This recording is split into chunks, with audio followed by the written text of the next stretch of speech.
Today, let's play with the top rated best full coverage foundations under $25. All of these have very similar finishes, textures, wear time. So let's see which ones actually outperform and just do a phenomenal job. I have multiple options, so this is going to be a multiple day wear test. Let's do it. Let's begin with the first two. So starting with these two foundations right here, I haven't tried either one. First one is the NYX. This is their Can't Stop, Won't Stop Full Coverage Foundation. At Ulta, this retails for $15 versus the Almay Skin Perfecting Comfort Matte Foundation. This right here retails for $10.49 at Target. Because there are quite a bit of foundations I wanna compare and test, we're gonna do half of the face with one foundation, half of the face with the other foundation. So the first one, we're gonna go with NYX Can't Stop, Won't Stop. This is the full pump, and this is in shade Porcelain. Now I'm not gonna wear any primer with either foundation just because I wanna see how the foundation wears with my moisturizer and my skincare ingredients. And I'm gonna keep all the skincare the same for all of these foundations. Okay, the color actually looks good. But you can see right away, it kind of oxidizes as soon as it hits the warmth of my skin, or as soon as it hits my skin, and then the warmth kind of releases the color a little bit. Basically how I like to, I just like to pat it onto my skin to get the most amount of coverage. And I'm using my Honest Beauty foundation brush. It's so good. So I have so much foundation left, and look at that coverage it's providing. Right away with the brush, it's giving a solid medium coverage. It's definitely on the more matte side, even with a glowy moisturizer underneath. Wow, look at that. There's a huge difference. Okay, right away, it's very thick. It's very heavy looking on my skin. Very heavy. I think I would like it best applied with a sponge, just because you can really just see it sitting on top of the skin, and that's the problem that I thought I was gonna have with the brush. But I'm just gonna take my dampened sponge and very gently tap to kind of get rid of some of that excess foundation and maybe help soften it and help melt it into my skin. Okay, so what I mean by it looks heavy or it looks cakey on the skin. So when you look up close, it accentuates a lot of your skin properties. For example, the peach fuzz, your fine lines, any kind of wrinkles, any kind of texture from any bumps to pimples, things like that. The foundation really starts to kind of crack and separate. That's the problem with these types of foundations where there's super full coverage and they're so matte. You definitely want to have a very hydrating primer underneath, or use a dampened sponge to apply instead of a brush. But with the brush, you'll get a very full coverage right away. I mean, that's how much product I still have left. I could probably do 2 faces with this amount of product. It's very full coverage, which is incredible. I feel like it's not gonna go anywhere because it's self-setting. You don't need powder on top of this, so that's a really good thing. So I think if you're very oily, this will be a really great option. So Almay, like I said, $10.49 at Target. This is their Skin Perfecting Comfort Matte Foundation. It's supposed to be a lightweight matte foundation with a 16-hour wear time, full coverage with smoothing properties. The one thing I don't like about this packaging right away, it does not have a pump. Okay, right away, this color looks a little peachy, but it might work. This one's definitely very mousse-like and definitely a little more heavier versus the NYX. It was a lot more fluid and liquidy. Again, I'm gonna start with the brush. I'm gonna do a different brush, but similar to this. This one is the Bobbi Brown full coverage brush. I'm gonna do the same thing. Ooh, okay, this one right away with application, it's not as matte. It might be more matte once it dries down, but you can definitely see on this side right away, you can still see that glowiness peeking through, that skincare peeking through. On this side right away, it was matte from the beginning. I prefer this side already. Looks better in my opinion on my skin. It doesn't look as heavy, it doesn't look as drying. Okay, so both sides, I think they actually look really pretty in person and on camera. If you're looking for that medium to full coverage, that's buildable foundation from a natural matte to like a really full matte foundation, I think either one will look really pretty on you. I'm excited that they both now feel very similar. This one is still a little bit tacky right here, versus this one is completely dry and set on the right side. So I'm waiting for this one to set. We'll see if it does. So on Almay, it is a heavier foundation as well, just because you saw that texture. It's more thick, but because it's not as full coverage or it's not as full matte as the NYX, it kind of still lets your glowiness peek through the foundation. So honestly, it just all comes down to preference. Do you want it more matte, or do you want just a little touch of radiance or natural peeking through with the Almay? One thing to note, for color selection, Almay only has 16 colors available and NYX has 37. So keep that in mind. With Almay, I used 2. With NYX, I used 1. All right, let's put the rest of the makeup on and we'll see how, I really wanna see how cream products apply on top of these, and maybe even powder products, like a powder blush or a powder bronzer. I'm not gonna do too much makeup, but I really wanna see how makeup wears. So let's go in with Dibs bronzer and blush. I actually just got these in the mail. I ordered them, I saw them online and I wanted to try them out. They're very pigmented, so you need the smallest amount. And they're creamy enough, but they're not that type of creamy where they're just slipping and sliding everywhere. They have a little bit of grit to them, if that makes any sense. They kind of adhere to the skin and stay in that spot, which I prefer that from like a cream contour and bronzer. I'm just doing the same thing. I'm just gonna use the blush on the other side and actually work it into the brush and then just stamp it onto my cheeks. So now that the foundation is on and the rest of the products are on, you can see this side right here, it's a little bit more matte, but honestly, a little bit of the natural oil is starting to peek through a little bit with helping melt the foundation, versus this side is definitely looking a lot more natural than soft matte or even matte. So yes, Almay is definitely a lot more natural finish on my skin. I'm just gonna leave it here for the makeup, keeping it very simple, very minimal, because I really wanna see how the foundation is going to wear on its own as the day goes on. So we'll see you guys in a little bit for the first update.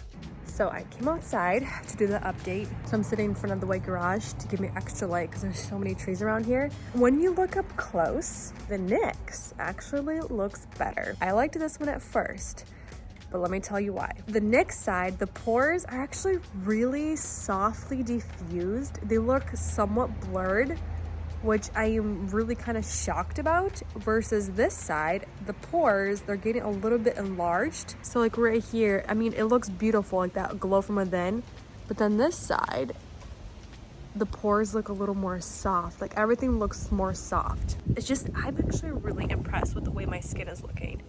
Don't mind my eyes, it's the allergies. My eyes are getting very irritated, but I wanted to come outside and show you guys what it looks like in natural light. I like the NYX side. It's not accentuating any extra fine lines. It's not adding any extra texture. Pretty impressed. Last and final review. First thing first, we're looking pretty glowy, and I actually feel pretty oily on both sides. This is actually pretty good. It is oily on the forehead, you can see that shine, but it's actually looking really nice and healthy, like a healthy glow. I think the NYX side, it looks a lot more even and consistent with the wear, versus Almay. I think there are more spots in Almay that have rubbed off versus the NYX. So the NYX, in my opinion, is wearing a little bit longer than the Almay. Overall, I think both foundations are good. I don't think they're the best. They're not the most long wearing, but also keep in mind, my face is not technically primed. I didn't set my face, which I don't think either foundation needed a setting powder or a setting spray. But with this first impression, I'm pretty impressed and happy with the results for both sides. I'm pretty impressed. Let's move on to the next day.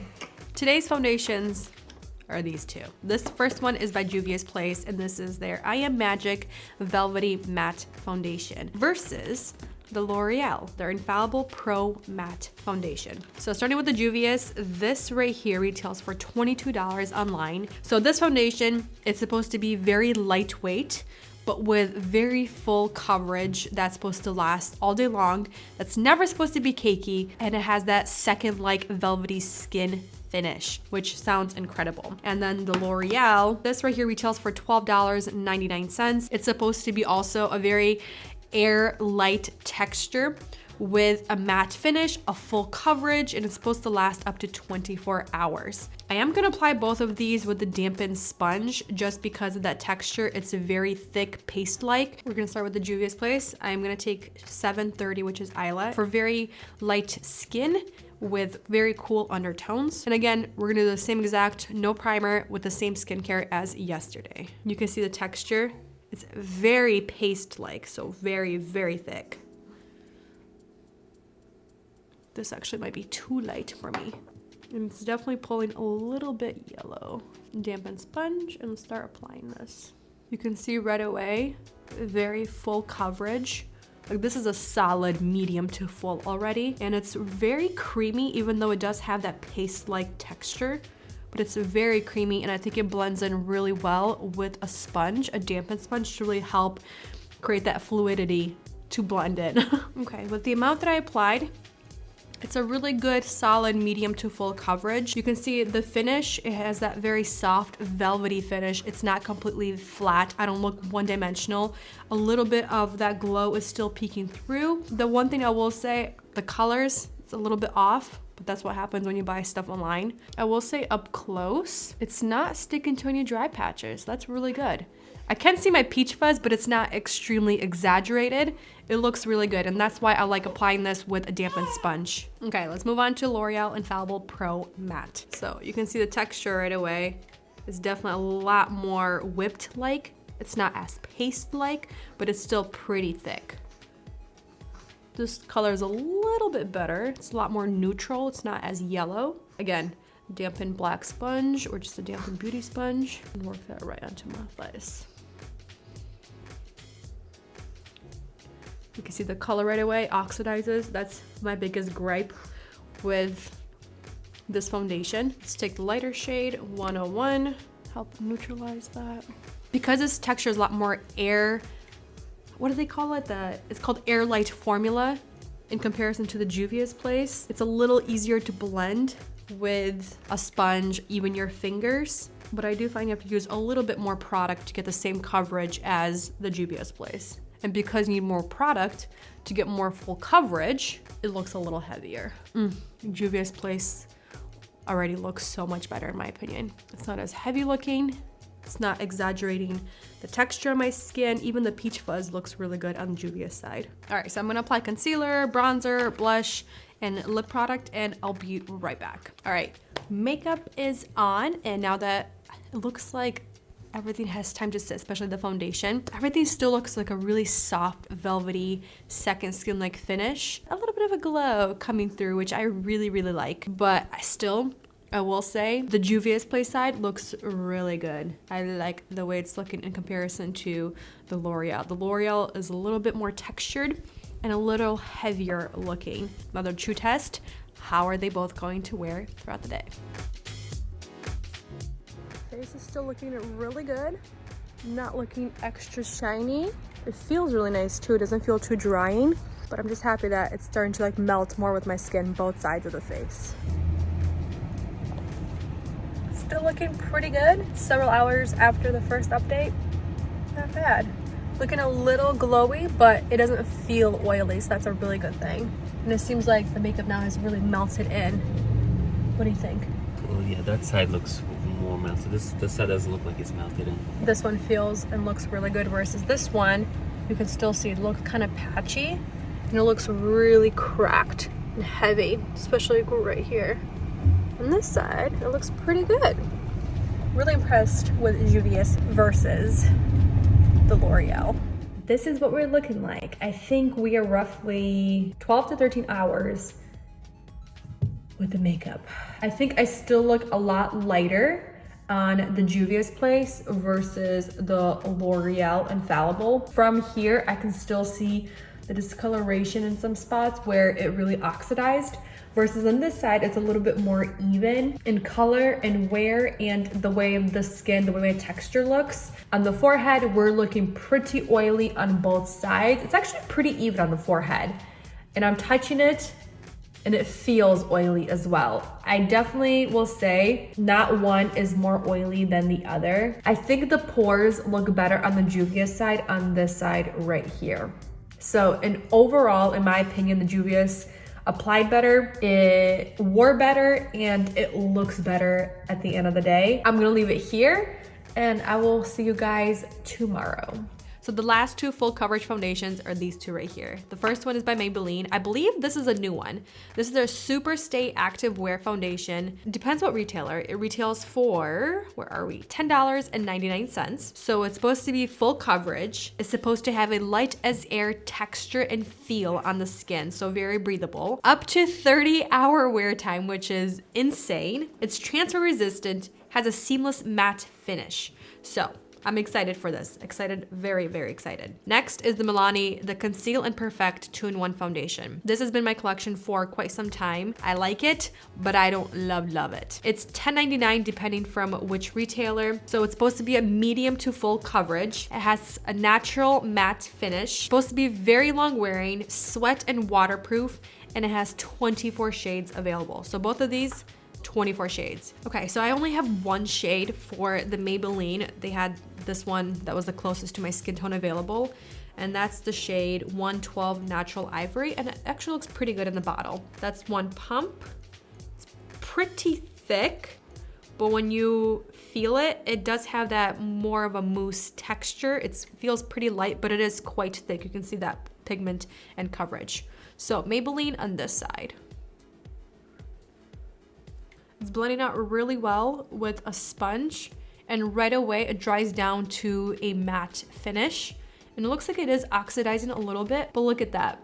I feel like you do have to work this foundation in a certain area and then move on and add more coverage because it's setting pretty fast. I would say this is a true matte finish. It definitely looks pretty lightweight when you get up close. It feels really nice. It still has a little bit of a tackiness, but I'm gonna give it time to really set while I do the rest of the makeup. So let's move on to the Milani side, and we're gonna use a sponge as well. I would say this formula is a lot thicker. It's more paste-like in comparison to the Maybelline. Even when I'm swatching it and mixing the colors together, you can really feel a difference. It's very paste-like, very creamy. So this already is going to have a lot more coverage, in my opinion, in comparison to the Maybelline. Even the way it's going down my skin, you can see how paste-like the texture is. But you can see the difference right away. It's a lot creamier to apply as well.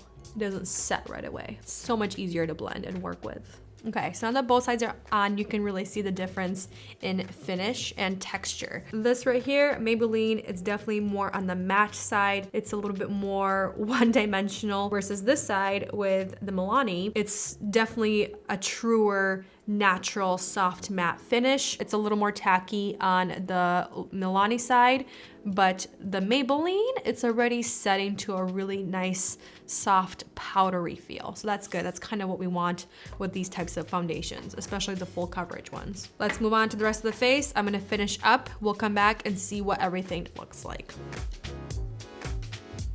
I personally think the Maybelline side looks so much better. It looks a lot more flawless. It honestly looks airbrushed. It looks very smooth, and my pores, they look pretty flawless in comparison to the Milani side. And then the one other thing I wanted to mention on the Milani side, when I was applying the cream bronzer and blush, it actually picked up some of the foundation right here. And I did not swipe the product on, I dabbed it, and then I just very gently dabbed on this side as well, the same as on this side. And it has such a more flawless finish and look with the blush and the contour on the right side versus the left. And yeah, I'm just not loving the Milani the way it's looking on my skin right now. I'm gonna leave it here. I'm gonna keep you guys updated throughout the day and see which side is looking and how they're wearing at the same time. Okay, so I'm doing one update during the day, and I have two things to say. I like the way the Maybelline side is looking right here, and that's it. Both of them are wearing very even on the forehead and on the chin. They're both breaking apart, like it's super, super oily. And then on the chin, I don't know what happened. Maybe when they meet together, they're just really separating really bad. Both on both sides, right here, and then the center. But I will say that the Maybelline is looking a little bit better around the pores and the cheeks versus the Milani. But I actually don't mind the way it's looking on the cheeks, but I like it better on the Maybelline, in my opinion. We have finally made it to the end of the video. The last and final update for the foundation. Okay, I'm gonna be honest. I think these two foundations are the ones that wore the most uneven. The forehead is the shiniest. It just feels so oily and so greasy. And when you look up close at my forehead, the foundation is almost gone. I think my pores look better on the Maybelline side versus the Milani. Milani is very even with the way it wore down. It didn't wear very long, so a lot of spots have come off and just disappeared, so it's looking really patchy.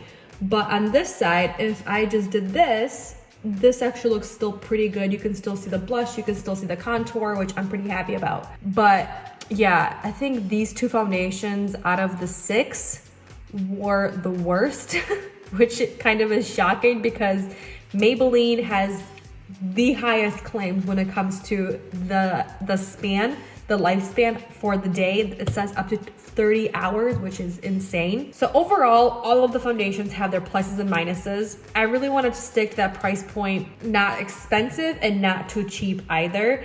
I did a video, I think it was $10 and below, with the best foundations under that price point. So I'll have it for you there. I'll have the information for you as well. But in my opinion, the foundation that wore the best, the foundation that applied the best, basically every criteria, I would definitely have to say was Juvia's Place. It didn't patch off, it didn't move around, it didn't oxidize really weird, so definitely check out Juvia's Place. But I think the next foundation I would recommend is the NYX Can't Stop Won't Stop foundation.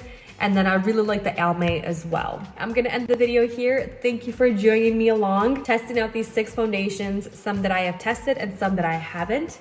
But for now, thank you for watching, spending time with me, and I'll see you next one very soon. Bye.